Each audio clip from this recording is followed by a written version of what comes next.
Hello, അപ്പോൾ ഇക്കൊല്ലത്തെ 4ാമത്തെ പൂരത്തിനാണ് നമ്മൾ വന്നുള്ളത്. നമ്മളവിടെ അടുത്ത് എരിയാടെന്ന് പറഞ്ഞ സ്ഥലത്ത് അമ്പലത്തിലേക്കാണ്. അപ്പോൾ നല്ല വെയിലറിയിട്ടാണ് നമ്മൾ പോകുന്നത്, ഇരുട്ടായതിൻ്റെ ശേഷം. അപ്പോഴും ഞാൻ വിചാരിച്ചു പൂരമൊക്കെ കഴിഞ്ഞിട്ടുണ്ടാവുമെന്ന്. പക്ഷേ പരിപാടികൾ അപ്പോഴും വന്നുകൊണ്ടിരിക്കുകയായിരുന്നു കേട്ടോ. അപ്പോൾ ഞാനും അമ്മയും വിനിതയും പിള്ളേരൊക്കെ കൂടിയിട്ട് ഓട്ടോയ്ക്കാണ് വന്നത്. ഏട്ടൻ പിന്നാലെ വരാമെന്ന് പറഞ്ഞു. അപ്പോൾ ഞങ്ങളിതവിടെ എത്തുമ്പോൾ നല്ല ഭംഗിയുണ്ട് കേട്ടോ. ഈ ഒരു ഇത് കാണാൻ, ലൈറ്റായാലും അവരുടെ ആ ഒരു പാവാട പോലത്തെ നല്ല രസമുണ്ടാവുന്നു കാണാൻ. അപ്പോൾ അതിങ്ങനെ കണ്ട് അതിൻ്റെ അടുത്ത് കൂടെ നമ്മളങ്ങനെ കടന്നു പോയിട്ടോ. അങ്ങനെ നമ്മളിത് അമ്പലത്തിൻ്റെ സൈഡിലേക്ക് വന്നു. അപ്പോൾ അത് അവിടെ ശിങ്കാരിമേളം അങ്ങനെ അമ്പലത്തേക്ക് കയറിയിട്ടുണ്ട്. അപ്പോൾ അവരെ കുട്ടുന്നുണ്ട്. പിന്നെ ആ അമ്പലത്തിൻ്റെ ഫ്രണ്ടിലൊക്കെ പാടങ്ങളാണ് കേട്ടോ. അപ്പോൾ നേരെ പാടത്തേക്ക് തന്നെ ഇവർ അമ്പലത്തിൽ നിന്ന് പരിപാടി ചെയ്തിട്ട് ഇറങ്ങിയിട്ട് പിന്നെ പാടത്ത് എല്ലാ കമ്മിറ്റിക്കാരുടെ പരിപാടി ഇങ്ങനെ നേരെ നിന്നിട്ട് ഇങ്ങനെ ചെയ്യും. അപ്പോൾ നമുക്ക് ഇങ്ങനെ നിന്നിട്ട് എല്ലാ പരിപാടിയും കാണാം.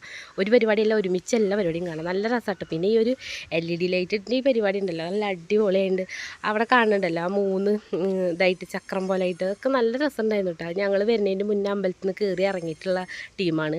അപ്പോൾ അവരെല്ലാവരും ഒരുമിച്ച് ആ ഒരു ഇത് പാടത്തേക്ക് ഇങ്ങനെ ഇറങ്ങി നിന്നിട്ട് ഇങ്ങനെ പരിപാടി നടക്കും. അപ്പോൾ നമുക്ക് ഈ വരമ്പത്തും റോഡ് സൈഡിലൊക്കെ നിന്നിട്ട് അടിപൊളിയായിട്ട് ഇങ്ങനെ കാണാം കേട്ടോ.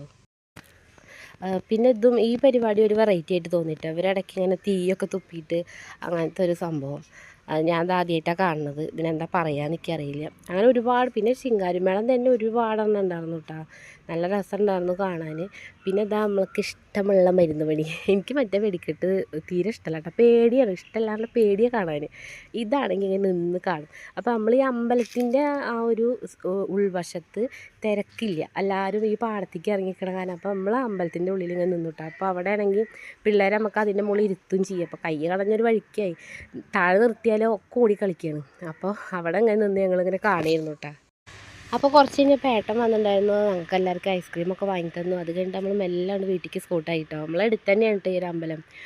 അപ്പോൾ ഇവരും പരിപാടി കഴിഞ്ഞ് പോണ തിരക്കിലാണ്. അപ്പോൾ നമ്മൾ വീഡിയോ ഇഷ്ടമായി ലൈക്ക് ചെയ്യുക, കമൻറ്റ് ചെയ്യുക. പുതിയ കൂട്ടുകാരാരെങ്കിലും സബ്സ്ക്രൈബ് ചെയ്യാൻ മറക്കരുത് കേട്ടോ. അപ്പോൾ ഓക്കെ, ബൈ.